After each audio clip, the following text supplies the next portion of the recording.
Hello students, कैसे हो आप सभी। मुझे आशा है कि आप सभी लोग मस्त स्वस्थ होंगे। और आज हमारा हिंदी के प्रैक्टिस सेट का 5वां प्रैक्टिस सेट है। ठीक है, तो इस प्रैक्टिस सेट में हम लोग बहुत ही बेहतरीन तरीके से क्वेश्चन को करेंगे। और अभी तक हम लोगों ने 4 प्रैक्टिस सेट को पूरा किया और आज हमारा जो नंबर है वह है 5वां प्रैक्टिस सेट।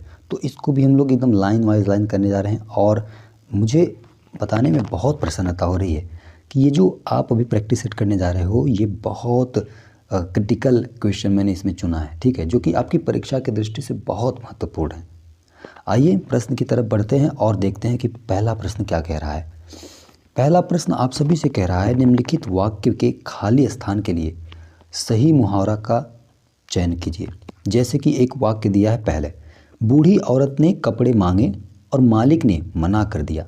तभी किसी ने कहा कि इन तिलों में तेल नहीं, कंगाली में आटा गिला, सर सलामत तो पगड़ी हजार, और फिर घर की मुर्गी दाल बराबर। इस तरीके से 4 विकल्प आया। तो ये चारों विकल्पों में कौन सा विकल्प पहले ऑप्शन में सेट हो रहा है। तो सिंपल सा बात है कि किसी ने कहा, बूढ़ी औरत ने कपड़े मांगे और मालिक ने मना कर दिया। जब यहाँ पे मना कर दिया तो इसका मतलब होगा कि वह सीधा सीधा ये कहना चाहता है कि तभी किसी ने कहा कि इन तिलों में तेल नहीं, इन तिलों में तेल नहीं। इसका मतलब क्या होता है? इसका मतलब होता है कि कंजूस के कुछ नहीं प्राप्त किया जा सकता। जो व्यक्ति कंजूस होते हैं ना, उनसे कुछ नहीं लिया जा सकता। तभी तो बूढ़ी औरत ने कपड़े मांगे और मालिक ने मना कर दिया। भाई इसका मतलब है कि जो मालिक है वह एक प्रकार से कंजूस है। इसलिए ऑप्शन ए इसका करेक्ट आंसर है। ठीक है, पढ़ते हैं दूसरे प्रश्न की ओर। प्रश्न संख्या 2 कह रहा है कि वाक्य में आए रिक्त स्थान के लिए वाक्य विकल्पों में सही चयन कीजिए। तो ऑप्शन में आप पहले पढ़ेंगे, पहले प्रश्न पढ़ लेते हैं। गांव के लोगों को कहते हैं, गांव के लोगों को क्या कहा जाता है? गंवार कहा जाता है, ग्रामीण व्यक्ति कहा जाता है, गौरा व्यक्ति कहा जाता है, या देहाती व्यक्ति कहा जाता है। तो भाई साहब, अगर शहर के जो लोग होते हैं ना, वो लोग गाँव के व्यक्ति को गंवार कहते हैं। पर हम लोग खुद गांव के निवासी हैं तो हम अपने आप को कभी गंवार नहीं कहते, बल्कि हम तत्सम शब्द में अपने आप को ग्रामीण कहते हैं। आपने कक्षा 10 में चैप्टर भी पढ़ा होगा ना हिंदी मीडियम से, प्रबुद्धो ग्रामीण, है ना। तो बुद्धिमान ग्रामीण, तो हम लोग गांव के लोगों को क्या कहते हैं? ग्रामीण व्यक्ति। तो इसका ऑप्शन नंबर भी करेक्ट आंसर हो जाएगा। प्रश्न संख्या 3 आपसे कह रहा है कि बिल्ली खेल रही है। इस वाक्य में क्रिया के किस काल का बोध हुआ है? यानी इसमें काल पूछ रहा है आपसे। तो सभी जानते हो कि काल 3 प्रकार के होते हैं। और पहला ऑप्शन कह रहा है अपूर्ण वर्तमान काल, दूसरा सामान्य भविष्यतः, तीसरा अपूर्ण वर्तमान, और चौथा सामान्य भूत। ठीक है, तो यहाँ पे 2 ऑप्शन एक ही बार दे दिया है, मतलब कि पहला और तीसरा। तो इसमें यहाँ पे ऑप्शन नंबर किसी एक में ए या सी में आपको पूर्ण या अपूर्ण होना चाहिए। ठीक है, अगर मैं देखूँ तो दोनों विकल्प इसमें क्या है? सही है। तो मैं ये कह सकता हूँ कि मान लो कि जैसे ऑप्शन अगर सी यहाँ पे पूर्ण होता तो ऑप्शन ए करेक्ट है। अगर इसी का अपोजिट करेंगे तो ऑप्शन सी सही रहेगा और ए गलत हो जाएगा। ठीक है, अपूर्ण क्यों है? क्योंकि ये बता रहा है कि बिल्ली खेल रही है, वर्तमान समय का बोध करा रहा है, परंतु ये नहीं बता रहा है कि कब तक खेलेगी। ठीक है, और आप लोगों से रिक्वेस्ट है कि आप लोग थोड़ा सा हमारी हेल्प किया करो। हम मतलब लोगों के पास वीडियो वगैरह शेयर करो, लाइक करो, कमेंट करो। आप लोग कमेंट नहीं करते। अभी पता है रात के 11:30 बज रहे हैं, देख लो आप लोग खुद स्क्रीन पर, रात के 11:30 बज रहे हैं और हम आपके लिए मेहनत कर रहे हैं। तो कम से कम यार प्लीज़ हमारे सपोर्ट करो। ठीक है, आइए प्रश्न संख्या 4 की तरफ बढ़ते हैं। और प्रश्न संख्या 4 आपसे कह रहा है कि कंठ, महाप्राण, घोष, व्यंजन, वर्ण का उदाहरण कौन सा है? यानी इन चारों विकल्पों में आपसे कह रहा है कि कौन सा वर्ण है जो कंठ में है, महाप्राण भी है और घोष भी है। ठीक है, तो सब जानते हैं कि कंठ का मतलब क्या होता है? जिन वर्णों का उच्चारण कंठ के आधार पर की जाती है। वर्गीय व्यंजन में क, ख, ग, घ, अंग, ये सारे क्या होते हैं? कंठ व्यंजन होते हैं। महाप्राण क्या होता है? ऐसे वर्ण जिनके उच्चारण में मुख से बहुत ज़्यादा क्या निकलती है? हवा, तो उसे कहा जाता है महाप्राण। घोष क्या होता है? जिनके उच्चारण में नाद द्वारा, किसके द्वारा? नाद, यानी कंठ के मुख्य हिस्से से बहुत ज़्यादा कंपन हो। ठीक है, उसे कहा जाता है घोष। तो इन चारों विकल्पों में आपका जो ऑप्शन है वह है आपका ऑप्शन डी। क्यों सर? क्योंकि ये तीनों तो हमारे कंठ हैं लेकिन महाप्राण नहीं है। और जो है वो कंठ भी है, महाप्राण भी है और घूस भी है। तो ऑप्शन नंबर डी करेक्ट हो जाएगा। प्रश्न संख्या 5 आपसे कह रहा है जिस पंक्ति या जिन पंक्तियों में समानार्थक शब्दों या वाक्यांशों की आवृत्ति हो परंतु अर्थ में अंतर हो वहाँ कौन सा अलंकार होता है।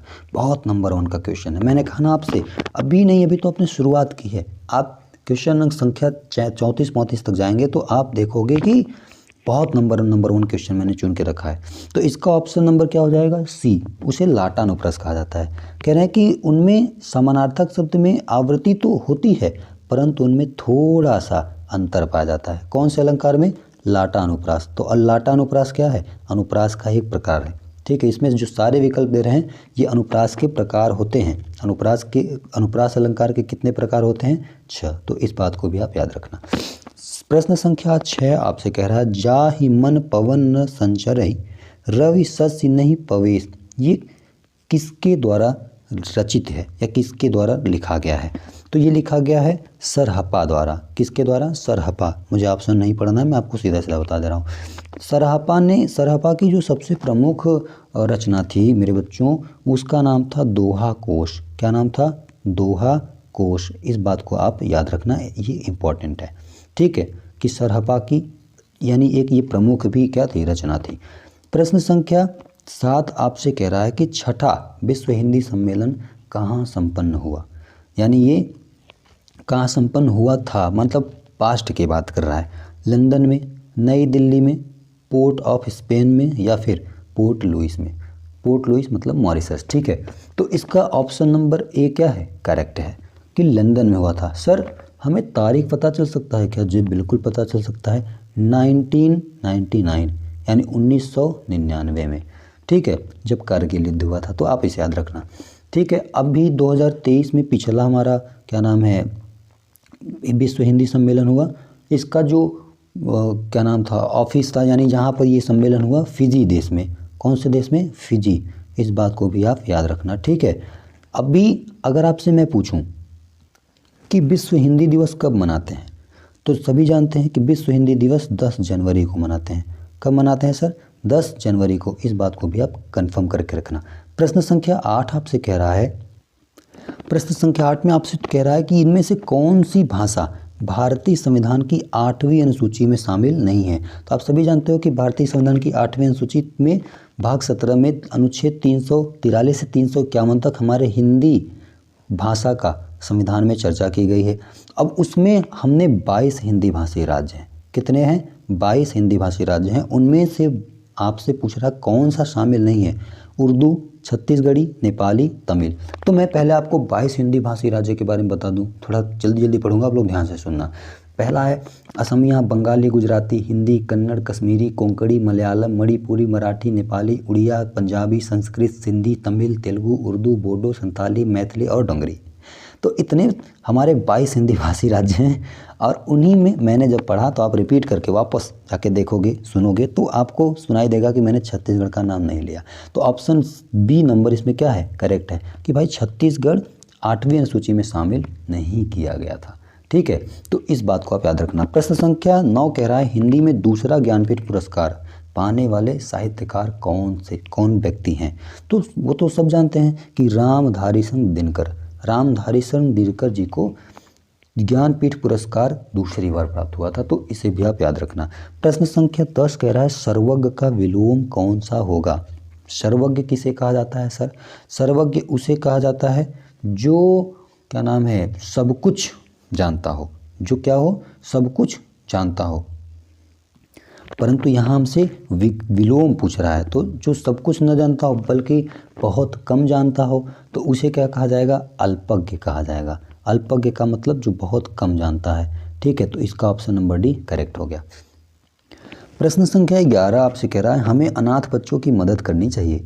बहुत बढ़िया प्रश्न है कि हमें अनाथ बच्चों की मदद करनी चाहिए, सही बात करनी चाहिए। लेकिन प्रश्न कह रहा है कि रेखांकित शब्द का विलोम बताओ। रेखांकित शब्द क्या है इसमें, अनाथ। अनाथ का विलोम पूछ रहा है। अनाथ मतलब जिसके माता पिता नहीं होते हैं, तो उसका विलोम क्या होता है? उसका विलोम होता है सनाथ। जो अपने माता पिता के साथ रह रहा है उसी को तो कहेंगे हम। तो अनाथ का विलोम सनाथ। अज्ञ नहीं होगा, अपाहिज नहीं होगा, और जिसका कोई न हो ये तो भाई होगा ही नहीं। ठीक है, आगे आपसे प्रश्न संख्या 12 कह रहा है निम्नलिखित शब्दों में से कौन सा शब्द अनेकार्थी नहीं है? मतलब इन चारों में ऐसा शब्द है जिसका अनेक अर्थ नहीं निकलता, कोई एक शब्द है। तो पहला है कनक। कनक तो होता है भैया, कनक मतलब सोना भी होता है, कनक मतलब धतूरा होता है। अनंत, अनंत भी होता है। ठीक है, अनंत का मतलब आकाश, और अनंत का मतलब होता है जिसका कोई छोर न हो।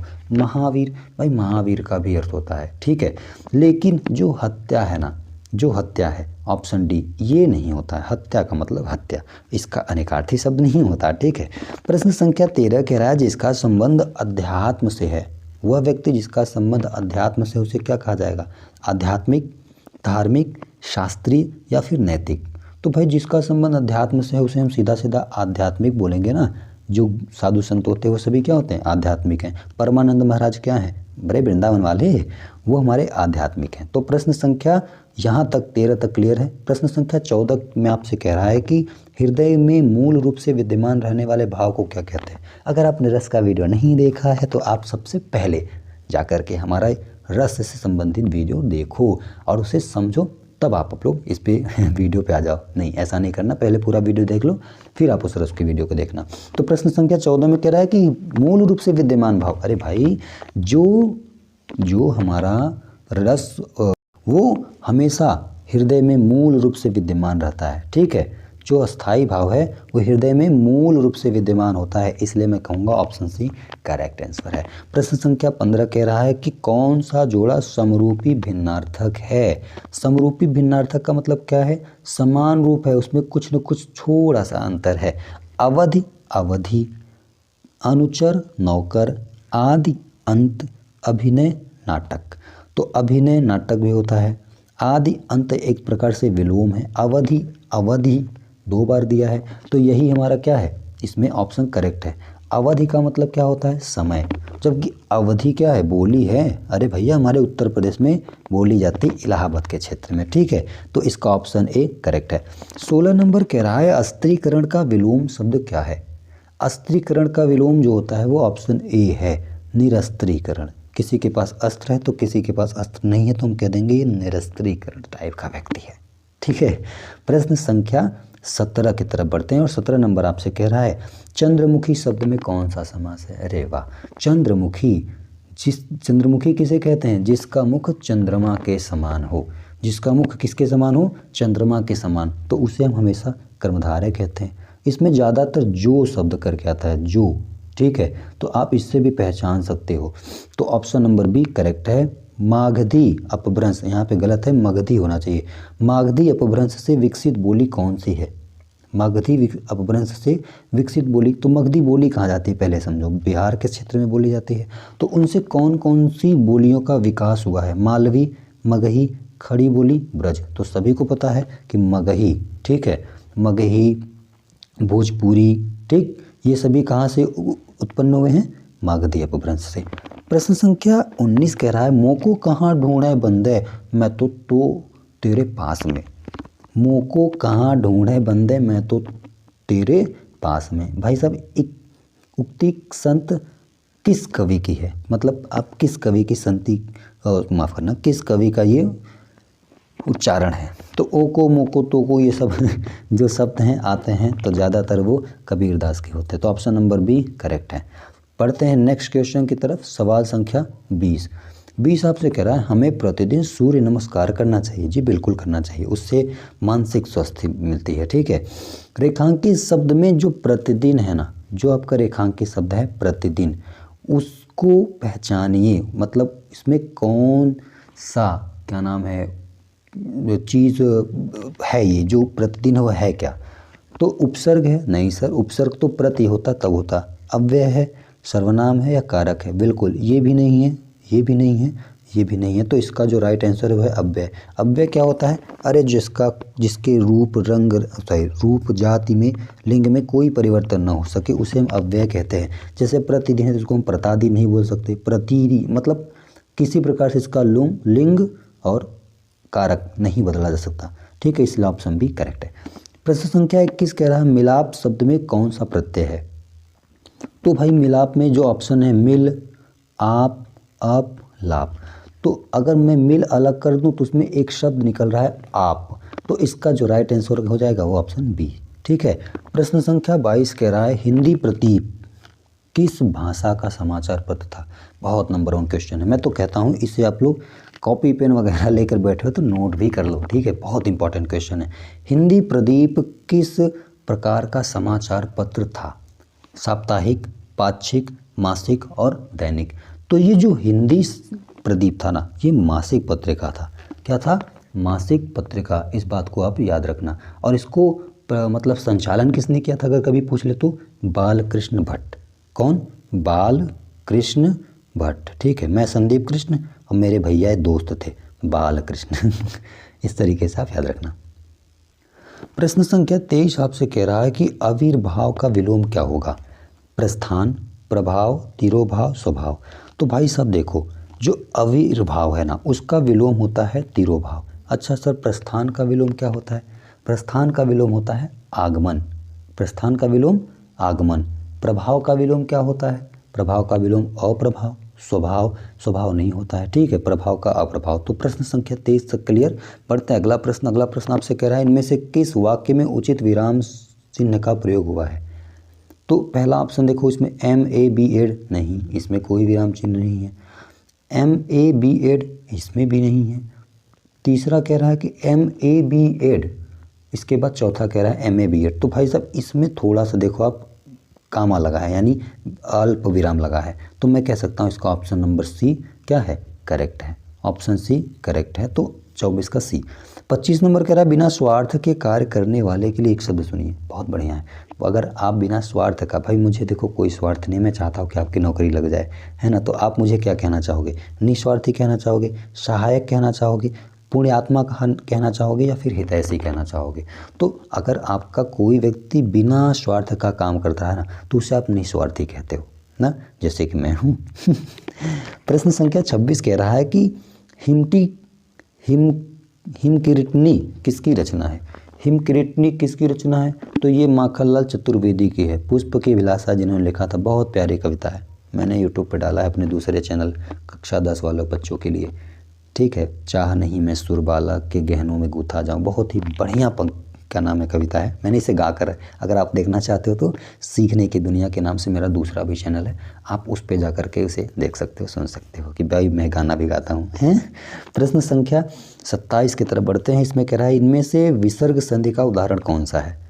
निरंतर, दिग्गज, महिष और जगदीश। तो पहले ये बताओ विसर्ग संधि क्या होता है। विसर्ग संधि का मतलब है जिस संधि में विसर्ग का मेल, किसका मेल, मैं पहले लिख देता हूँ, विसर्ग का मेल स्वर अथवा व्यंजन से हो। किससे हो? स्वर या फिर व्यंजन से हो। तो वहाँ पे क्या होता है?